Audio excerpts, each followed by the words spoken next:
Remember when I said that a computer is a device that stores and processes data by performing calculations? Whether you're creating an artificial intelligence that can beat humans at chess, or something more simple like running a video game, the more computing power you have access to, the more you can accomplish. By the end of this lesson, you'll understand what a computer calculates and how. Let's look at this simple math problem. 0 plus 1 equals what? It only takes a moment to come up with the answer 1, but imagine that you needed to do 100 calculations that were this simple. You could do it, and if you were careful, you might not make any mistakes. But what if you needed to do 1,000 of these calculations? How about 1,000,000? How about 1,000,000,000? This is exactly what a computer does. A computer simply compares ones and zeros, but millions or billions of times per second. Wowza. The communication that a computer uses is referred to as binary system, also known as base 2 numeral system. This means that it only talks in ones and zeros. You may be thinking, okay, my computer only talks in ones and zeros, how do I communicate with it? Think of it like this. We use the letters of the alphabet to form words, and we give those words meaning. We use them to create sentences, paragraphs, and whole stories.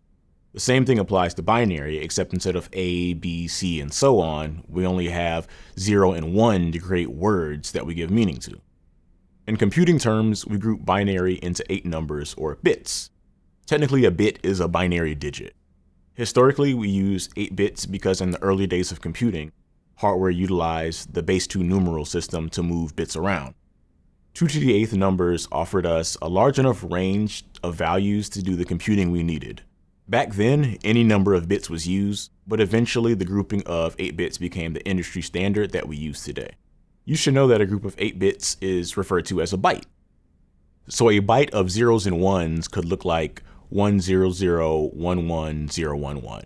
Each byte can store 1 character, and we can have 256 possible values thanks to the base 2 system, 2 to the 8th.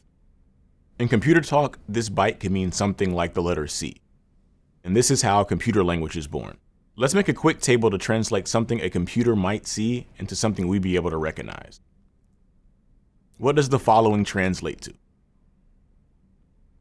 Did you get hello? Pretty cool, right?